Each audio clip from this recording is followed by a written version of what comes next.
kira sama persoalan kita ini. Kita kepengen sebenarnya memang tenaga honorer bisa selesaikan, dijadikan. Kenapa ini kita angkat tenaga honorer? Karena standar gajinya memang terbatas. Gajinya selama ini memang di bawah standar. Tetapi kalau kita naikkan gajinya sesuai dengan ASN atau PNS, tentu APBD kita tidak kuat. Jadi ada dua hal yang saya kira kita butuh tapi tidak punya uang. Oleh karena itu solusinya kalau mau diangkat semua, saya kira uangnya harus dibantu dari pusat. Itu yang penting. Kami siap untuk mengangkat semua itu, tapi tolong dibantu anggarannya. Jangan cuman kita diwajibkan, tidak boleh, lalu disuruh putus kontraknya. Ini jadi persoalan buat kami. Apalagi yang ini juga memang tahun-tahun politik. Saya kira kita semua menghadapi, mudah-mudahan tidak ada kegaduhan dalam tahun-tahun politik ini 2023, 2024. Saya kira perlu kita jaga bersama, dan tentu mari kita pikirkan bersama untuk bagaimana menyelesaikan persoalan honorer ini dengan baik. Demikian yang bisa saya sampaikan, Ibu Pimpinan. Terima kasih. Wabillahi taufiq wal hidayah. Assalamualaikum warahmatullahi wabarakatuh. Waalaikumsalam warahmatullahi wabarakatuh. Terima kasih banyak Pak. Ditambahkan dari Pak Ahmed Zaki dari Apkasi. Terima kasih Bu Pimpinan. Kami dari Apkasi memberikan apresiasi buat Komisi 10 terkait dukungan terhadap Komisi 9, mohon maaf, terhadap dukungan penyelesaian tenaga honorer di daerah-daerah. Nah, memang betul seperti Pak Wali Kota katakan, di kami juga sama, kabupaten ini banyak yang masih bergantung kepada transfer pusat, Pak, anggarannya. Dan ini menjadi masalah besar ketika P3K ini dibebankan kepada kami. Memang kalau kita mau bicara, tadi seperti Pak Daulay katakan, ini jangan sampai diangkat sembarangan juga honorer. Sekarang itu ada banyak analisa jabatan yang memang sedang dijalankan oleh BKD seluruh Indonesia. Nah, dari analisa jabatan inilah nanti kebutuhan kita terhadap tenaga-tenaga bantu, honorer maupun P3K, itu bisa tergambar dengan jelas. Hanya kembali lagi masalah anggaran. Memang kalau kami diberikan kelonggaran untuk tidak mematok anggaran seperti anggaran PNS, ini juga mungkin bisa kita sesuaikan di daerah. Ya, termasuk yang tenaga honorer ini. Tapi ya sekali lagi, jangan sampai pembebanan ini justru membebani juga APBD di daerah. Memang ada beberapa, kalau Kabupaten Tangerang, Kabupaten Kerawang, saya pikir kita bisa cari inovasi untuk menambah PAD kita, menambal kebutuhan gaji. Tapi kayak Halmahera Tengah, kemudian daerah-daerah yang di luar ini menjadi problem tersendiri karena memang sangat-sangat terbatas sekali. Jadi sekali lagi kami ucapkan banyak terima kasih dan apresiasi terkait dukungan penyelesaian tenaga honorer ini. Terima kasih Ibu, Bapak semuanya. Assalamualaikum warahmatullahi wabarakatuh. Waalaikumsalam warahmatullahi wabarakatuh. Baik, terima kasih banyak Bapak dan Ibu. Saya rasa kita punya pemikiran yang sama. Oh baik, akan ada tambahan. Dipersilakan Pak dari Apkasi. Ya, terima kasih. Assalamualaikum warahmatullahi wabarakatuh. Izin koordinator, Pak Gubernur dan Bu Ketua, Ibu Irma, terima kasih bisa berhadapan langsung ini biasanya di layar kaca terus Ibu Irma. Ini saya ingin berpendapat tentang wacana penghapusan tenaga honorer ataupun PTT.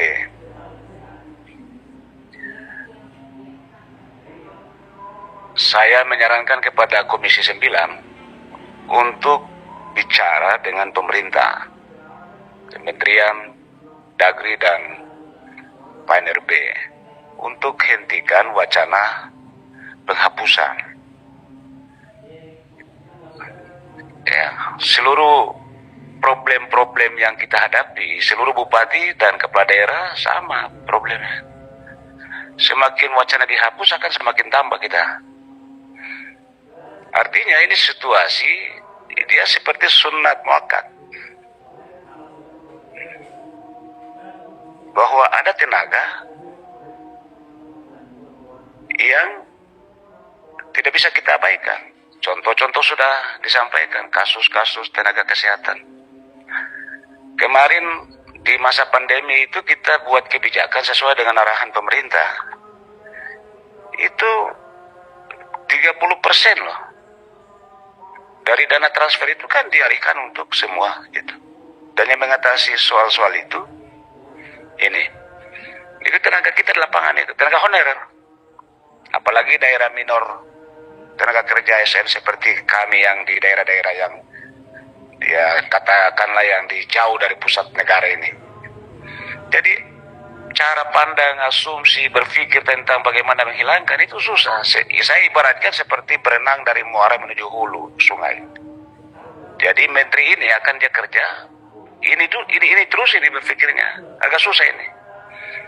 Ya, saya memberi solusi.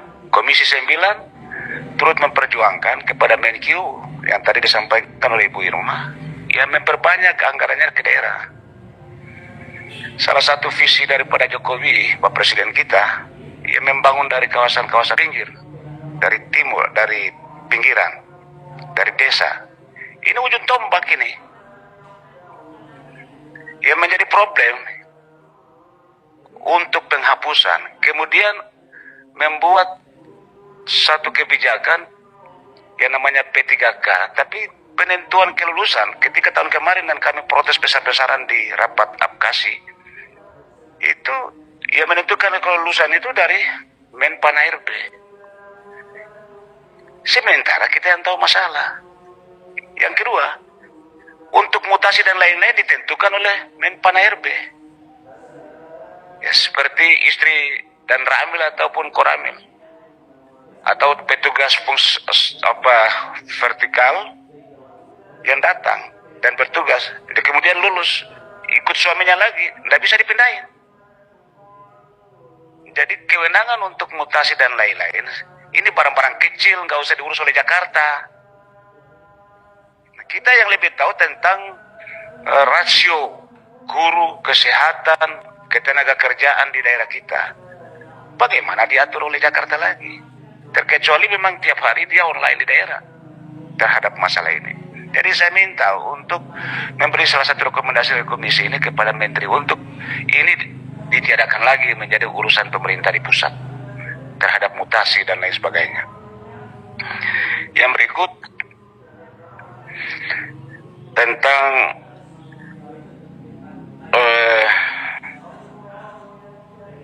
penggajian. Saya kira ini variasi saja, masing-masing daerah tentu ada problem yang berbeda. Kita punya APBD dan PAD kita berbeda-beda. Terakhir saya setuju kepada Komisi 9. Ibu Irma tadi sudah betul bahwa segera dilakukan, hampir dipatahkan terhadap pandangan dari Menteri Pan ARB terhadap rumusan kebijakan untuk menghilangkan honorer ataupun tenaga PTT di daerah. Saya kira tinggal bagaimana kepala daerah menyesuaikan kemampuan anggarannya. Kita ini pejabat negara di daerah juga mengerti. Masa hal kecil begini mau diatur oleh Jakarta lagi? Nah, saya punya ASN itu 2.000. Tenaga honorer 1.000. Ada alasan. Kenapa daerah negara ini kasih saya ASN cuma 2.000? Dari riwayat pendidikannya diterangkan oleh Pak Wali Kota tadi, atau Pak Gubernur tadi. Satu guru tangani 40 orang, kan nggak mungkin. Bagaimana kita bangun kecerdasan dengan disparitasnya begitu tinggi. Jadi yang tahu masalah, yang menerima PTT, merekrut PTT itu, kami ini tahu tentang masalah yang kami hadapi. Kami tidak jadikan tenaga PTT sebagai alat untuk menjadi pendorong kekuasaan ataupun memelihara kekuasaan. Tapi nyata-nyata kita dikejar soal IPM kita.